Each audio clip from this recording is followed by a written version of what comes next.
Hi friends, ఇది Vivo S1 Pro. ఇది restart అవుతుందని చెప్పేసి కస్టమర్ మన షాప్కి తీసుకొచ్చాడు. చూడండి, ఇలా వివో అని చేసి మళ్ళీ ఆఫ్ అయ్యి మళ్ళీ వివో అని వస్తుంది. ఇది దీని ప్రాబ్లం. ఎంతసేపు ఉన్నా కానీ ఇలానే ఉంటుంది.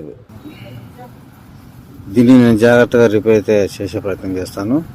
ఫ్రెండ్స్, ఇలాంటి ప్రాబ్లమ్స్ ఉన్న మొబైల్స్ మీ దగ్గర ఏమైనా ఉంటే కన్నా మమ్మల్ని కాంటాక్ట్ అవ్వండి. మేము జాగ్రత్తగా రిపేర్ చేసి మీకు ఇవ్వడం అయితే జరుగుతుంది. ఓకేనా ఫ్రెండ్స్?